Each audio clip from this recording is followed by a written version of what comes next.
Bonjour à tous et bienvenue dans ce Morning Bull Live. Nous sommes le 10 juillet 2023.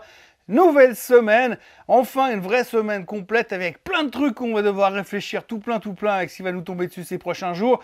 On est passé au-dessus des ADP, on est passé au-dessus des NFP, on est passé au-dessus du PCE et maintenant on va devoir se faire encore le CPI et le PPI avant de pouvoir commencer à enfin parler des publications trimestrielles.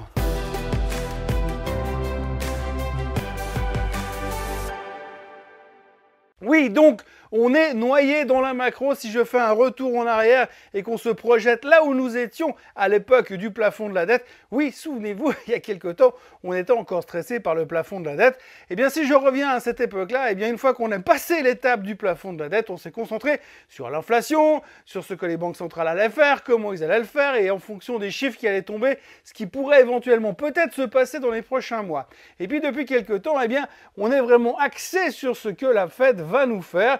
Alors je rappelle encore une fois qu'il y a quelques temps, au dernier meeting de la Fed au mois de juin, M. Powell nous a dit « Bon les gars, ce qu'on va faire, c'est qu'il me faudra 6 semaines pour analyser tous les chiffres économiques importants afin de pouvoir prendre ma décision pour le mois de juillet, afin de monter ou de ne pas monter les taux et de prolonger encore ma pause. » Bon, le problème, c'est qu'à chaque chiffre qui sort, eh bien, nous, les experts en finance, on les prend dans tous les sens et puis on essaye d'en tirer des conclusions pour savoir ce qu'éventuellement peut-être la Fed va nous faire. Sauf que bien aujourd'hui, on est à quelques jours puisque le meeting de la Fed, ce sera le 25 et le 26 juillet. Donc on est à 2 semaines du meeting de la Fed et on ne sait toujours pas trop ce qui va se passer.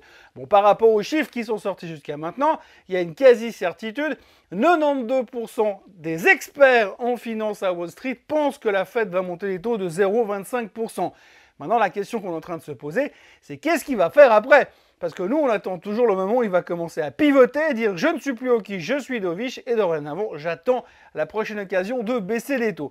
Mais on a toujours cette épée Damoclès qui nous dit que peut-être, eh bien, effectivement, les taux vont cesser de monter, mais qu'éventuellement, peut-être aussi, eh bien, ils vont peut-être rester élevés pendant très longtemps, le temps de calmer cette économie qui a tendance un petit peu à surchauffer. Et cette surchauffe, elle vient aussi du fait qu'on l'a vu la semaine dernière, avec ces chiffres ADP qui ont carrément surpris le marché, puisqu'ils étaient 2 fois en dessus des attentes du marché.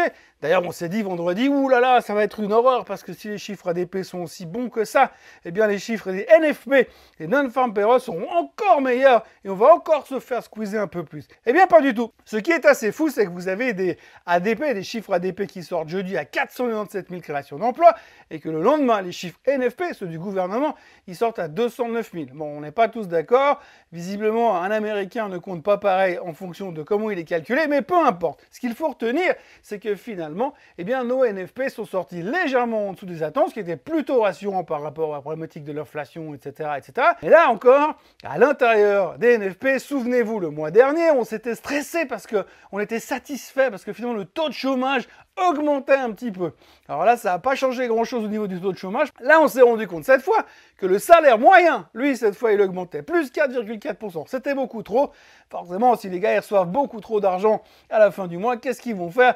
Surtout dans un marché qui est encore un peu inflationniste, eh bien, ils vont le dépenser au plus vite et, redonner encore un coup de boost à cette inflation. Donc bref, on s'est retrouvé vendredi avec des chiffres qui n'étaient pas aussi fort que ce qu'on pouvait attendre par rapport aux chiffres ADP, mais qui l'un dans l'autre montrait pas non plus une économie qui est en train de ralentir et de se retrouver un peu dans le coma, ce qui aurait pu corroborer une éventualité de voir une non-hausse des taux ou alors voir une continuité de la pause de la part de la Fed. Résultat, en ce lundi matin, on aurait pu se dire, bon, bah maintenant on est calmé, on a vu pas mal de chiffres, on sait que grosso modo la Fed va monter les taux, on pourrait commencer à envisager de passer à autre chose. Autre chose comme par exemple les résultats du trimestre. C'était un peu mon espoir parce que je me disais à la macro, on commence à en avoir jusque-là de la macro, donc si on pouvait commencer à parler un petit peu des résultats trimestriels qui, eux, seront super intéressants parce qu'on a des attentes là aussi, plein d'attentes. À chaque société, on a une attente et si on se go dans les attentes, ça risque d'être quand même un tout petit peu sportif. Mais que nenni, on a trouvé un nouveau truc pour s'éclater cette semaine, c'est le CPI et c'est le PPI. Oui, l'inflation, le chiffre de l'inflation américain qui sortira mercredi à 14h30. Donc ça fait 3 jours, on va se dire, bon, on va attendre le CPI, puis une fois qu'on aura le CPI, eh ben on va attendre le PPI parce que lui, il sortira jeudi à 14h30. Donc en gros, on va attendre ces 2 chiffres-là pour se dire, peut-être qu'avec ces 2 chiffres-là, la Fed va encore modifier son objectif de monter les taux au mois de juillet. Bon alors, pour que la Fed décide de ne pas monter les taux au mois de juillet par rapport à ce qui est sorti jusque-là, il faudrait que l'inflation, elle baisse de 5%. Comme ça, on sera sûr qu'ils feront rien ce mois. Donc bref, on est au milieu de nulle part, on attend encore des chiffres de l'inflation. Alors ce qui est assez rigolo, c'est que là on attend le CPI, parce que le CPI ça peut être le juge de paix. Il y avait un article ce matin dans la presse, oui le CPI ça peut tout changer. Ça fait juste 6 mois qu'on nous dit, oui le PCE il est vachement plus fin, vachement plus intéressant à observer pour pouvoir analyser ce que la Fed va faire, puisque c'est le chiffre préféré de la Fed. Mais non, mais aujourd'hui, c'est plus ça. C'est le CPI, le CPI, le CPI. Et une fois qu'il sera passé, on aura le PPI, le PPI, le PPI. Et une fois qu'il sera passé, on pourra enfin parler des résultats trimestriels des too big to fail. Oui, parce que comme à chaque saison des résultats, c'est les too big to fail qui vont allumer le feu. On va attaquer avec JP Morgan, avec Wells Fargo, avec Citigroup, avec BlackRock. Et tous ceux-ci vont nous dire ô combien ils ont bien survécu à la crise des banques de la fin de l'hiver, là, autour du mois de mars. Hein. Vous savez, il y a eu une crise des banques, je ne sais pas si vous vous souvenez. À un moment donné, on a cru qu'on se retrouvait en 2008.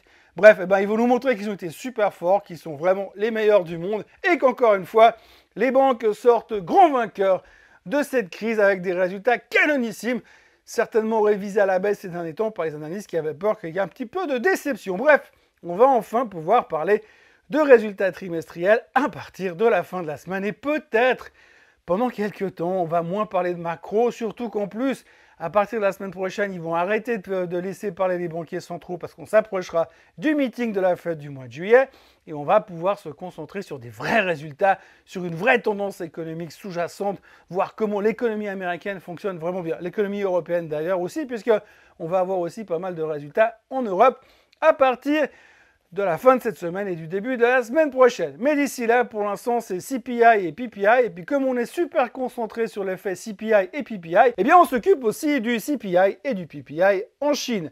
Et oui, parce qu'en Chine, il y a aussi un CPI et un PPI.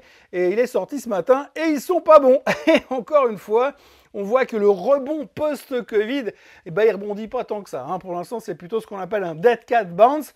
Et il est un peu collé au sol. Et il n'y a rien qui redémarre pour l'instant en Chine. Donc encore une déception. Tant qu'on n'a pas vraiment du côté du gouvernement une envie de faire un stimulus et de relancer l'économie, ça risque de prendre un peu de temps. Et pour l'instant, ça commence à durer un tout petit peu. Et quand on regarde le graphique chinois, le FXI par exemple, le tracker sur la Chine avec les 50 plus grosses boîtes chinoises à l'intérieur, il est fondamentalement extrêmement déprimant.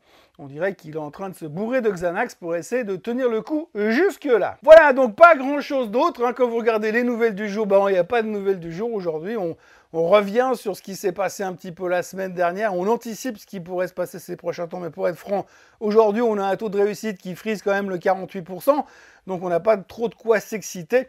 On attend tranquillement de voir comment ça va se passer au niveau du CPI, puisque c'est le chiffre important de cette semaine. Mais on aura le temps d'en reparler demain lors d'un prochain Morning Bull Live. D'ici là, n'oubliez pas de vous abonner à la chaîne Swissquote en français, de liker cette vidéo et de revenir demain parce qu'on ne sait jamais, peut-être qu'il y aura un autre sujet un petit peu plus intéressant que la macro, même si pour l'instant, c'est vraiment le milieu de l'été et c'est très, très calme. Presque peut-être même un tout petit peu trop calme. Passez une excellente journée et à demain. Bye bye.